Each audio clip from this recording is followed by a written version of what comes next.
Bagaimana jika saya katakan bahwa langkah paling kuat setelah patah hati bukanlah pesan, bukan panggilan, dan bukan juga ledakan emosi, melainkan diam yang tak tergoyahkan, tanpa penjelasan, tanpa memohon, tanpa mengejar, hanya diam.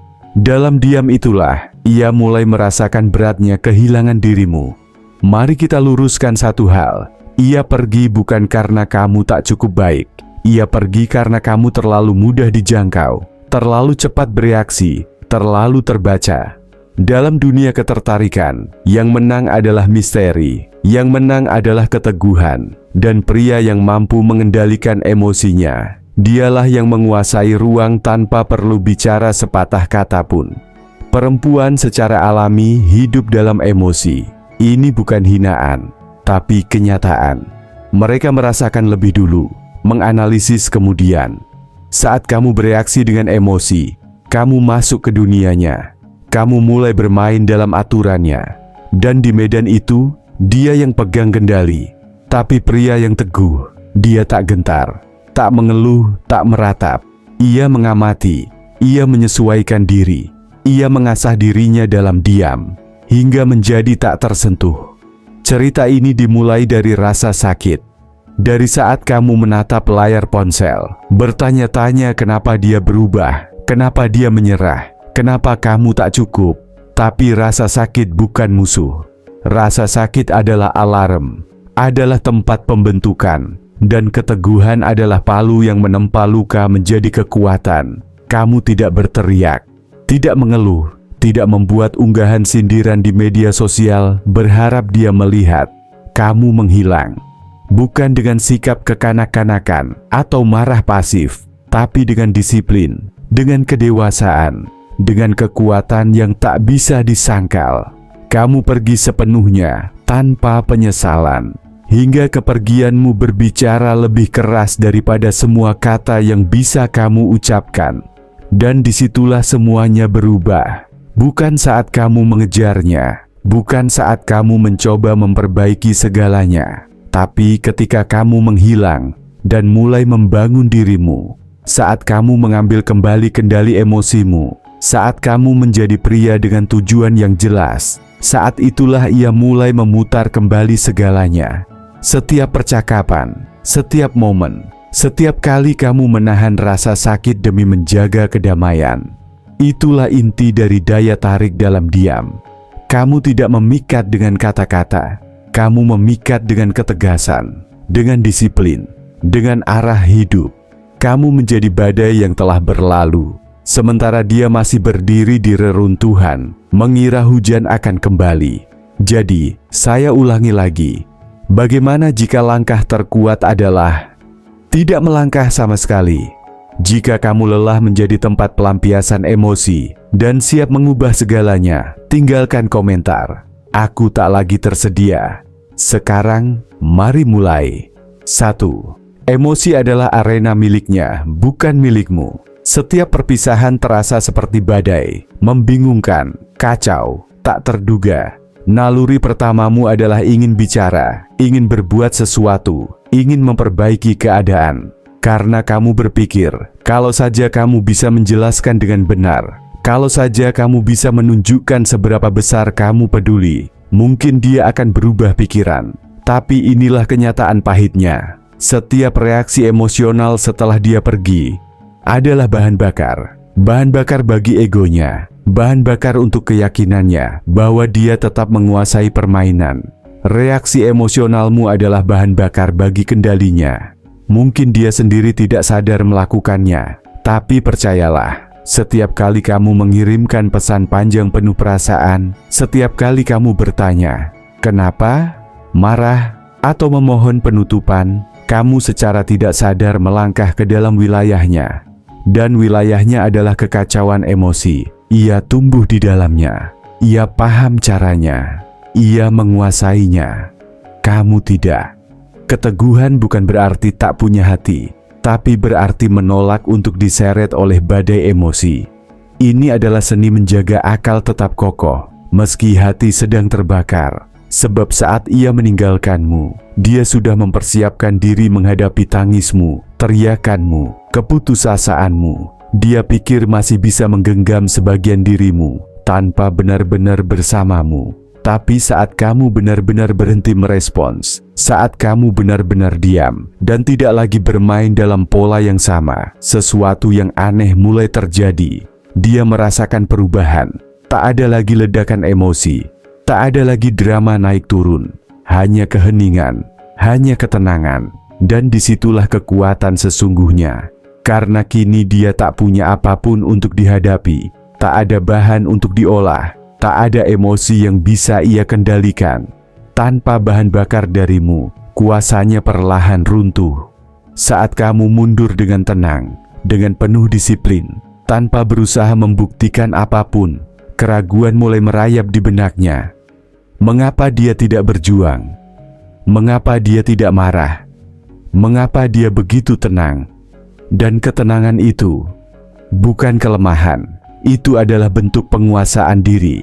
Itu adalah seni mengalahkan emosi dengan sikap tak tergoyahkan. Dia bisa menghadapi air matamu, dia sanggup melihat kemarahanmu, tapi yang tak bisa ia hadapi adalah ketidakpedulianmu, adalah sikap netralmu, adalah kemampuanmu untuk membalas diamnya dengan diam yang lebih dalam. Karena kini dia dipaksa berhadapan dengan dirinya sendiri. Dan jika ada satu hal yang paling menyakitkan bagi seseorang, bukan diabaikan oleh orang asing, melainkan diabaikan oleh seseorang yang dulu sangat peduli. Kamu jadi tak terduga, dan ketidakterdugaan menimbulkan kecemasan.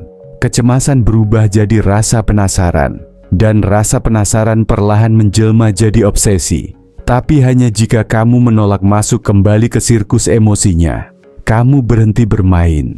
Biarkan dia marah, unggah sindiran, ceritakan versinya pada teman-temannya agar terlihat sebagai korban. Sementara kamu tetap diam, bukan karena kamu kalah, tapi karena kamu sudah menang sejak memilih kendali dibanding kekacauan. Disitulah titik balik daya tarik itu muncul. Saat arus emosi tak lagi mengalir dari kamu ke dia, melainkan mengalir pelan, tenang, dan mematikan. Dari dia kembali padamu. 2. Diamnya kamu lebih nyaring dari dramanya. Dia menanti keramaian, menunggu pesan tengah malam, kata-kata aku rindu, pertengkaran, permintaan maaf, tangisan berulang. Sebab begitulah kisah setelah perpisahan, bukan? Itu naskah lama yang sudah dia lihat berkali-kali, dan sebagian besar pria akan memainkannya tanpa sadar. Mereka pikir, semakin keras mereka memperjuangkan, semakin besar pula rasa hormat yang akan mereka dapatkan. Namun kenyataannya, tidak. Dia menyaksikan dengan datar, saat kamu habis-habisan memperjuangkan seseorang yang telah berpaling. Tapi lalu, diam. Tak ada pesan, tak ada reaksi atas unggahannya, tak ada jejak yang mengintai. Kamu menghilang, bukan sebagai permainan, tapi karena itu keputusan sadar. Kamu berhenti memberinya perhatian, dan suasana pun berubah. Keheningan menjadi lebih lantang dari pertengkaran apapun. Bukan kelemahan, tapi dominasi. Diam yang kamu lakukan bukan tanpa arah. Ini strategi, dan perlahan mulai menghantuinya. Kenapa dia tidak bereaksi? Kenapa dia tidak mencoba memperbaiki? Apakah dia sudah benar-benar melupakan aku? Jangan-jangan dia sudah bersama orang lain? Pertanyaan-pertanyaan itu mulai berputar dalam pikirannya saat kamu tidak terpancing masuk ke dalam dramanya. Diam itu berubah menjadi cermin. Untuk pertama kalinya, dia harus duduk bersama dengan keputusannya sendiri, alih-alih terus menyalahkanmu. Inilah kenyataan yang tidak disadari banyak pria. Seorang wanita tidak selalu ingin kamu kembali karena ia merindukanmu. Terkadang, dia hanya rindu mengendalikanmu. Dan diam yang kamu jaga, itulah yang memutus kendali itu. Bagaikan mencabut candu yang tak ia sadari sedang ia nikmati, perhatianmu. Dan ketika kamu menarik itu, timbullah gejala kehilangan. Bukan karena kelemahan, tapi karena ketepatan. Diam itu disiplin emosional. Diam itu menyatakan, aku melihat kekacauan ini, dan aku memilih untuk tidak ikut serta. Saat dia menanti drama dimulai, kamu justru melangkah membangun dirimu secara konsisten, tanpa penjelasan, dan kepergianmu berubah jadi teka-teki yang tak mampu ia pecahkan. Dia mungkin tidak menunjukkannya, mungkin justru tampil lebih mencolok, menggoda lebih keras, pura-pura bahagia. Namun jauh di dalam hatinya, diam itu menjadi bayangan yang terus menghantui. Karena bukan hanya apa yang tidak kamu katakan, tapi apa yang ia bayangkan sedang kamu lakukan. Dan imajinasi selalu lebih tajam dari kenyataan. Kamu tidak menghukumnya, tidak mengejarnya. Kamu hanya lenyap. Dan saat semua kebisingan mereda, saat dunianya kembali sepi, yang tersisa hanyalah keheningan yang kamu tinggalkan. Dan itulah yang mulai menggerogoti pikirannya. 3. Jangan memblokirnya. Lampaui dirinya. Memblokir terasa menyenangkan sesaat, seperti menutup pintu dengan keras. Tapi itu juga memberi sinyal yang jelas bahwa kamu masih terbakar emosi, masih bereaksi, masih terluka. Memblokir adalah teriakan yang berkata, "Kamu menyakitiku, dan aku harus melindungi diriku." Tapi pria yang teguh tak butuh perlindungan dari kedamaian, karena dia adalah kedamaian itu sendiri. Ia tak perlu memutus semua jalur, ia hanya tumbuh begitu jauh, hingga wanita itu tak lagi mampu menjangkaunya. Saat kamu memblokir seseorang, sebenarnya kamu mengatakan, "Aku tak sanggup melihatmu menjalani hidup tanpa merasa terganggu." Itu bukan kekuatan, itu penghindaran. Kekuatan sejati adalah melihat kehidupannya dan tak merasa apa-apa, tak marah, tak iri, tak penasaran, hanya diam, hanya tak peduli. Ketenangan yang teguh tidak perlu diumumkan, tak butuh pembuktian, ia hanya ada. Dan dalam ketenangan itu, dia mulai menyadari pergeseran besar. Dia cek apakah kamu melihat unggahannya, kamu tidak. Dia kirim pesan sindiran, kamu tak menjawab.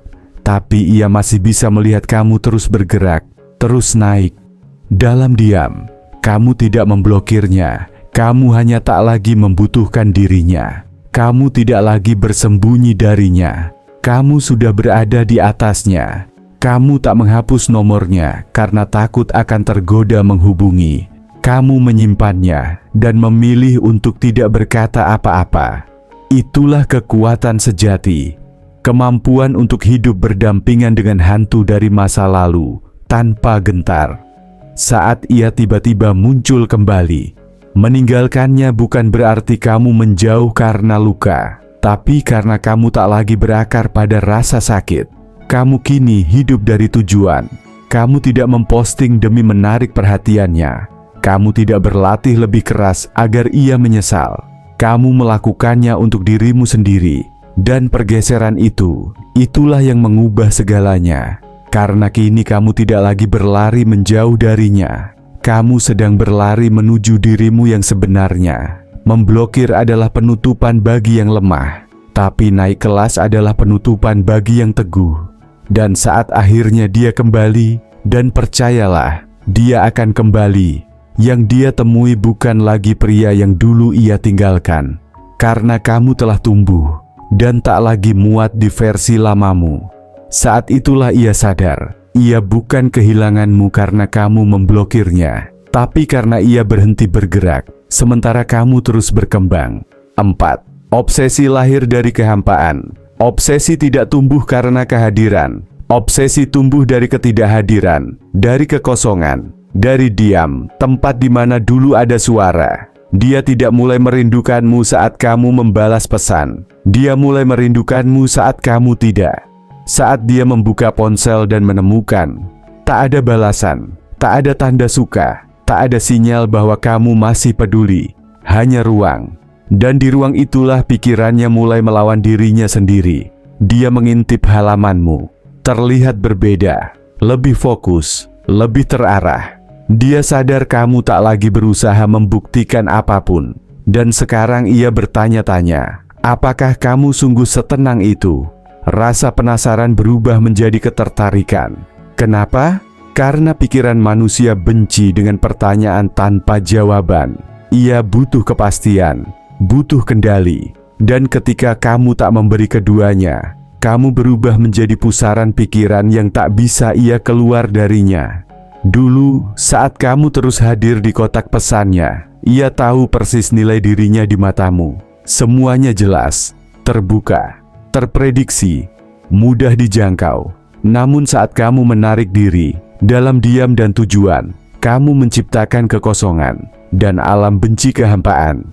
Pikirannya panik, mencoba mengisinya dengan kenangan, dengan angan-angan, dengan keraguan, dengan bagaimana jika. Ia mulai ingat tawamu, caramu mendengarkan tanpa menghakimi. Ia bertanya dalam hati, apakah kamu bersama wanita lain yang lebih cantik, lebih cerdas, lebih dingin? Kekosongan itu menjadi cermin yang memantulkan segala hal yang dulu tak ia hargai saat kamu masih ada. Obsesi tak dibangun dari perhatian, obsesi tumbuh dari misteri, dan misteri hanya ada saat kamu tidak tersedia. Bukan karena kamu sedang bermain, tapi karena kamu terlalu sibuk bertumbuh, terlalu fokus membangun tubuh, visi, dan penyembuhanmu. Kamu bukan sedang menjadi hantu, kamu sedang menjelma jadi sosok yang terlalu kuat untuk versi lamanya. Dan bagian yang paling menusuk bagi dirinya adalah ini, kesadaran bahwa dia tidak meninggalkan pria yang hancur, tapi justru membentuk pria yang lebih kuat. Pria yang menjadikan luka sebagai pintu, bukan untuk terjatuh, tapi untuk berubah. Dan kini dia merasa kamu perlahan menjauh, bukan karena kamu membencinya, tapi karena kamu tak lagi membutuhkannya. Itulah kehampaan, tempat di mana obsesi mulai tumbuh. Dalam diam yang dulu berisi cinta, kini hanya gema. Kelima, dia berharap kekacauan. Berilah ketenangan. Dia menduga kamu akan hancur, terpuruk, mengejar, meluapkan amarah, atau bahkan memohon kembali. Karena begitulah kebanyakan pria bersikap saat ditinggalkan. Mereka meledak, tapi kamu tidak. Kamu justru melakukan sebaliknya. Kamu memberinya ketenangan, bukan ketenangan sebagai hadiah untuknya, tapi sebagai batas, sebagai pernyataan, sebagai garis tegas yang berkata, kamu tak lagi punya akses ke kekacauan dalam diriku. Karena kekacauan itu telah kutransformasi menjadi kejernihan. Kamu harus mengerti, kekacauan memberi makan ego. Saat kamu membanjiri ponselnya, saat kamu berdebat, saat kamu kehilangan kendali, dia merasa penting, merasa dibutuhkan. Tapi saat kamu merespons dengan ketenangan, saat kamu melangkah pergi dengan anggun, dengan fokus, dengan ketidaktergantungan yang tenang, itulah momen di mana ia merasa terguncang, karena ketenanganmu menyampaikan semua yang tak pernah ia duga. Aku tidak hancur. Aku tidak butuh penjelasan. Aku sudah benar-benar pergi. Dan itu mengguncangnya lebih dari pesan marah manapun.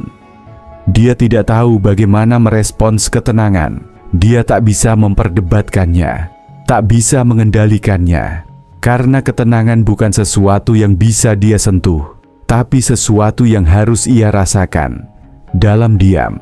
Dan keheningan itu, ketiadaan kekacauan itu, mulai menggali perlahan ke dalam pikirannya.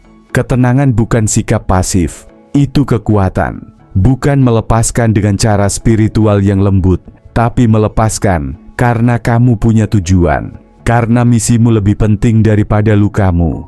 Begitu kamu memilih ketenangan, kamu berhenti bereaksi, kamu keluar dari orbit emosinya, kamu mulai bergerak seperti pria yang tahu persis kemana ia menuju. Dia tak bisa mengatur pria yang tak bergeming, tak bisa menyalahkan pria yang tak lagi menyimpan rasa bersalah, tak bisa bermain kuasa dengan pria yang sudah menang, karena telah pergi. Itulah makna sejati keteguhan, bukan tanpa emosi, tapi tak bisa diganggu-gugat. Kamu tidak menekan perasaanmu, kamu menguasainya. Semakin tenang dirimu, semakin nyaring ketiadaanmu.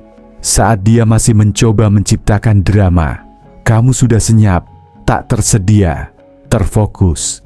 Dan dalam ketenangan itu, ia merasakan genggamannya atas dirimu perlahan terlepas.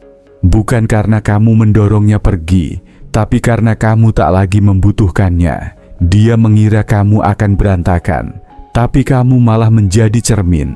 Dan kini, ia dipaksa menghadapi satu hal yang tak pernah ia persiapkan. Seorang pria yang tak perlu bereaksi untuk membuktikan nilainya. 6. Kamu adalah hadiah, maka bersikaplah seperti itu. Banyak pria kehilangan dirinya usai ditinggalkan karena melupakan satu kebenaran paling mendasar. Mereka adalah hadiahnya, bukan wanita, bukan validasi, tapi diri mereka sendiri. Dan saat kamu melupakan itu, kamu mulai mengejar, mulai menjelaskan, mulai merendahkan nilaimu demi mendapatkan kembali seseorang yang sudah pergi. Itu bukan kekuatan, itu penyerahan. Dan penyerahan tidak menarik, itu justru menjauhkan. Kamu berpikir cinta datang dari usaha, bahwa jika kamu cukup setia, cukup tulus, cukup terluka, dia akan berubah pikiran. Tapi usaha ke arah yang salah hanya membuatnya makin menjauh.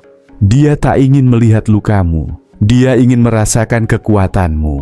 Bukan dari kerasnya suara, tapi dari tenangnya kepergianmu. Pria yang tahu nilainya tidak pernah memohon untuk dipilih. Dia memilih dirinya sendiri. Dia sadar bahwa waktunya, energinya, kehadirannya, itulah hadiahnya. Dan jika dia tak mampu melihat itu, jika dia menyia-nyiakannya, maka ia kehilangan aksesnya. Tanpa peringatan, tanpa drama, tanpa permainan rasa bersalah. Hanya diam dan pertumbuhan. Saat kamu menyadari bahwa dirimulah hadiahnya, segalanya berubah. Kamu berhenti mengejar wanita yang menganggapmu hanya sebagai cadangan.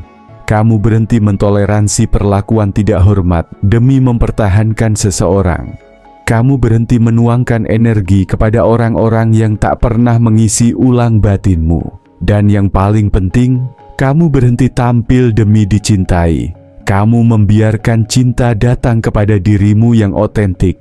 Itu bukan yang ia harapkan. Dia mengira kamu akan runtuh tanpanya, bahwa nilai dirimu bergantung pada pengakuannya.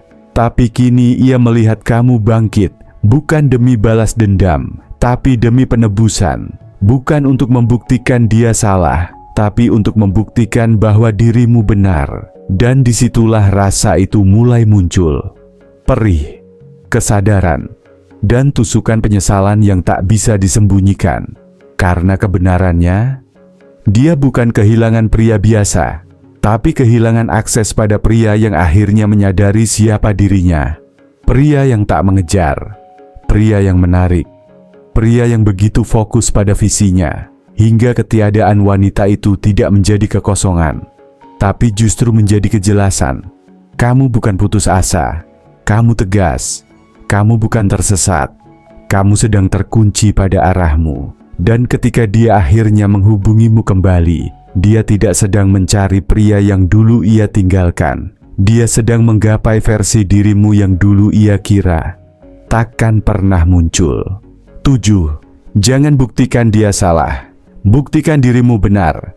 Saat dia pergi, sebuah suara kecil dalam dirimu muncul. Aku akan tunjukkan padanya.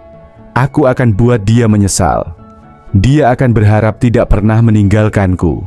Suara itu wajar, tapi lemah. Karena jika seluruh kebangkitanmu dibangun untuk membuktikan bahwa dia salah, kamu masih membiarkan dia mengendalikan arahmu. Kamu masih mengorbit di sekelilingnya. Padahal ajaran keteguhan yang paling utama adalah ini. Yang di luar tidak menentukan siapa kamu. Yang di dalam, itulah jati dirimu. Kamu bangkit bukan untuk menarik perhatiannya. Kamu bangkit untuk mengambil kembali identitasmu. Sebab jika kamu membangun tubuh, kekayaan, pikiran, hanya demi membalas luka, itu bukan penyembuhan, itu hanya pertunjukan. Dan pertunjukan akan runtuh begitu dia bertepuk tangan. Atau kembali, tapi ketika kamu bangkit untuk membuktikan kebenaran pada dirimu sendiri, itu tak tergoyahkan, itu murni. Itu nyata. Kamu tidak perlu menunjukkannya bahwa kamu telah membaik. Kamu hanya perlu benar-benar menjadi lebih baik. Terlepas dari apakah dia melihat atau tidak. Karena kemajuanmu bukan pesan untuknya, tapi perjanjianmu dengan dirimu sendiri. Pesan itu berkata, aku menolak untuk tetap menjadi pria yang pernah ia tinggalkan. Bukan karena penilaiannya, tapi karena kamu tahu, kamu pantas mendapat lebih. Inilah paradoksnya. Semakin kamu berhenti membuktikan apapun, semakin dia memperhatikan. Saat kamu berhenti memamerkan perubahanmu dan mulai menjalaninya secara nyata, dia mulai memperhatikan. Diam-diam, tanpa mengaku, tapi sadar. Dia mulai menyadari satu hal. Dia meninggalkan seorang pria yang bahkan belum mencapai puncaknya. Tempat latihanmu bukan untuk membalas, tapi untuk menyelaraskan kembali. Usahamu bukan respons, tapi tanggung jawab. Diam bukan sikap kekanak-kanakan, itu kekuatan. Dan saat kamu benar-benar mengunci fokusmu pada tujuan, kamu tak lagi menoleh ke belakang. Bukan karena benci, tapi karena ke depan. Adalah satu-satunya arah yang masuk akal sekarang. Jadi, jangan terobsesi menanti saat dia menyadari kesalahannya. Terobsesilah dengan pria yang sedang kamu bangun dalam dirimu. Bukan cerita yang akan ia dengar, tapi kenyataan yang akan kamu jalani. Itulah tempat di mana kepuasan sejati tinggal, bukan pada penyesalannya, tapi pada pertumbuhanmu.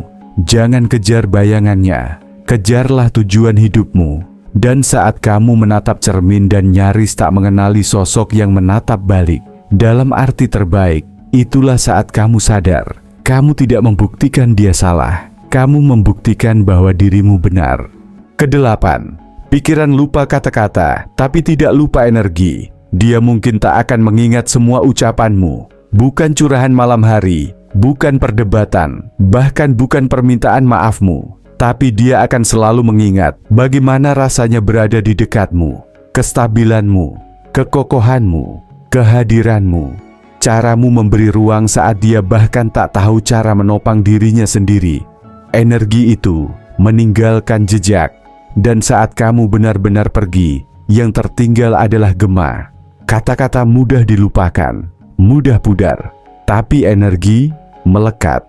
Dan saat kamu menarik diri sepenuhnya, saat kamu berhenti memberi getaran yang menenangkan, getaran yang selama ini ia rasakan tapi tak pernah dihargai, kekosongan itu mulai terasa. Bukan hanya soal ketidakhadiranmu, tapi kenyataan bahwa perasaan yang dulu ia dapatkan darimu, kini tak ada lagi di dunianya. Dia mungkin mencoba menggantimu, seperti kebanyakan orang. Dia bisa saja berlari ke pelukan yang baru, memasang cerita, tertawa lebih keras, tersenyum lebih lebar, tapi jauh di dalam dirinya, ia sedang membandingkan energi, bukan rupa, bukan status, tapi getaran jiwa. Dan di sanalah kepergianmu paling terasa, karena kebanyakan pria tak membawa ketenangan, mereka membawa kegelisahan, kebutuhan, kekacauan. Kamulah jangkar itu, dan kini jangkar itu hilang. Pria yang teguh tahu ini.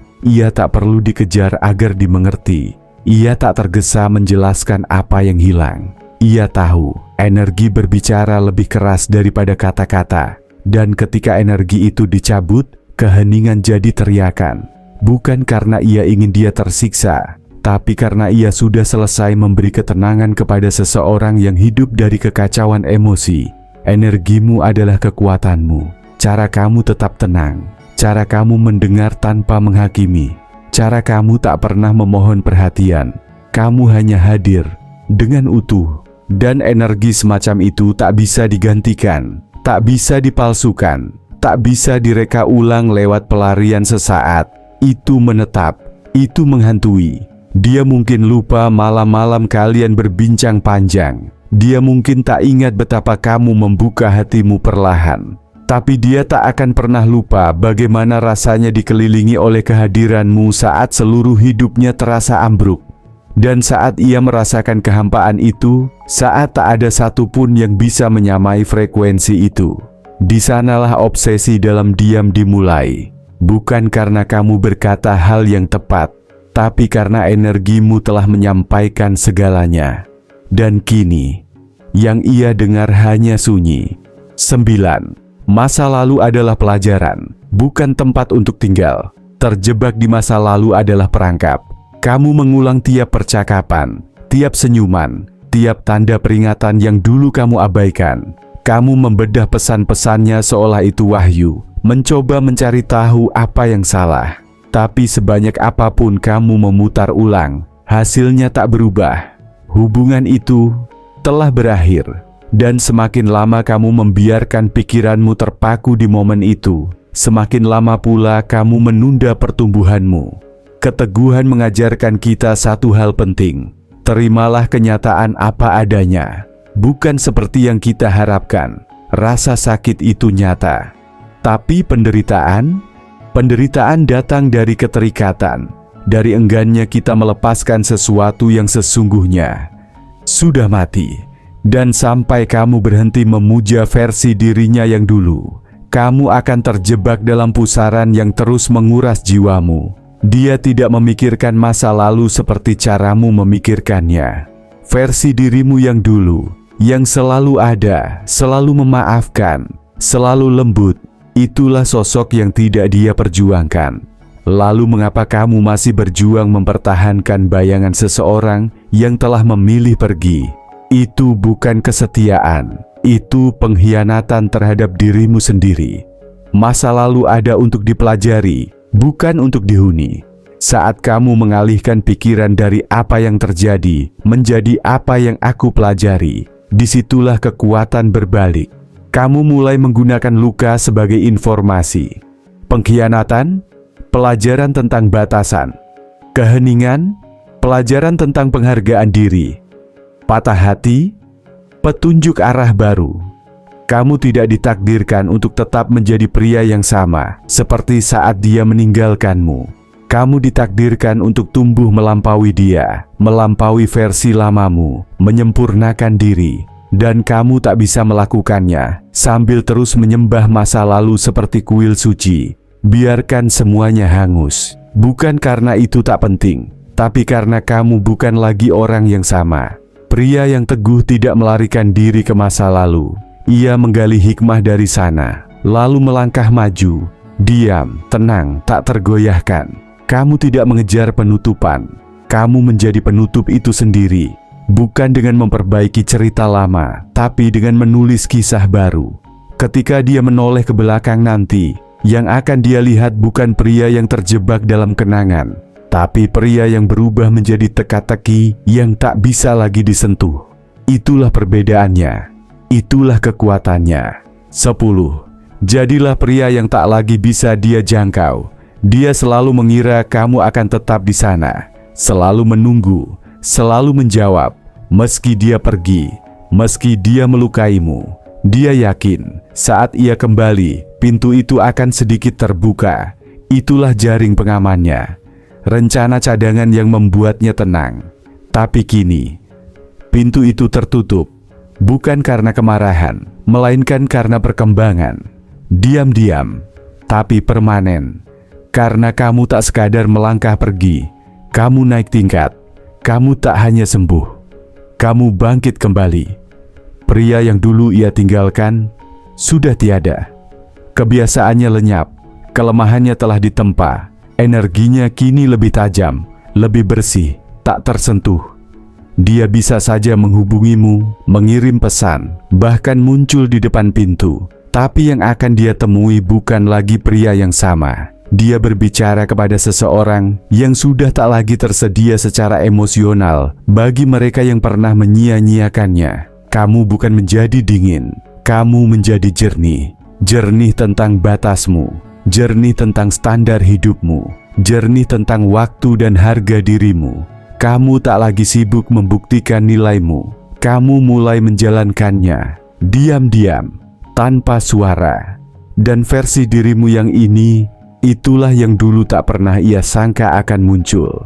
Karena lebih mudah baginya membayangkan kamu tetap hancur, daripada membayangkan kamu jadi lebih hebat. Kini kamu tak lagi dihantui oleh bayangan dirinya, tapi justru dia yang dihantui oleh pertumbuhanmu. Setiap kali dia melihat kemajuanmu, dia teringat bahwa dirinya tak lagi jadi bagian dari proses itu. Setiap kali ia merasakan absensimu, dia sadar tak lagi berhak atas kehadiranmu. Itulah ironi sejatinya. Dia melepasmu karena mengira tahu nilaimu. Ternyata, dia tak tahu bahwa segalanya baru saja dimulai. Saat kamu menjadi pria yang tak bisa lagi ia jangkau, itu bukan balas dendam. Itu resolusi, bukan hukuman, tapi perlindungan. Kamu sedang menjaga kedamaianmu, menjaga jalanmu, menjaga pertumbuhanmu. Bukan karena dendam, tapi karena kedisiplinan. Karena sekarang kamu paham satu hal penting yang dulu dia tak pernah mengerti. Kamu memang tidak diciptakan untuk mudah dijangkau. Kamu diciptakan untuk layak diperjuangkan. Dan ketika akhirnya dia menyadari apa yang telah hilang, yang paling dia rindukan bukanlah perhatianmu, tapi kehadiranmu, energimu, stabilitasmu, keteguhanmu. Dan kini, semua itu telah menjadi milikmu sepenuhnya. Kamu sudah merasakan sakitnya, sudah mengajukan semua pertanyaan, sudah menatap langit-langit kamar, bertanya dalam diam, apa yang sebenarnya salah. Tapi kini kamu sadar, semuanya bukan karena dia memilih orang lain, tapi karena kamu akhirnya memilih dirimu sendiri. Kamu telah melewati setiap tahapnya, belajar disiplin dalam diam, menemukan kekuatan dalam pengendalian emosi, memahami seni melepaskan dengan tenang. Dan saat kamu menerapkan semua yang telah kamu pelajari, kamu tak hanya jadi menarik, kamu jadi tak terlupakan. Bukan karena kamu bermain peran, bukan karena kamu mengejar, tapi karena kamu menguasai satu hal yang tak pernah ia sangka, dirimu sendiri. Dia pikir bisa pergi dan menemukan yang lebih baik. Dia yakin kamu akan tetap terjebak dalam versi lama yang ia tinggalkan. Tapi kenyataannya tidak. Kamu bangkit, diam-diam, perlahan, pasti. Dan kini, kamu tak lagi bisa disentuh. Bukan secara fisik, tapi secara energi. Kamu bukan lagi pria yang menunggu. Kamu kini pria yang melangkah. Itulah jalan stoik. Kamu tidak butuh balas dendam. Kamu tidak butuh penjelasan. Kamu bahkan tidak butuh dia untuk memahami apa yang terjadi. Kesuksesanmu adalah pernyataan, keteguhanmu adalah kisah, dan kehadiranmu hanya untuk mereka yang melihat dan menghargainya dengan sepenuh hati. Jika kamu sudah lelah mengejar bayangan, jika kamu siap mengambil kembali kendali hidupmu, katakan dalam hati, dia kehilangan aku saat aku menemukan diriku sendiri. Inilah langkah stoikisme.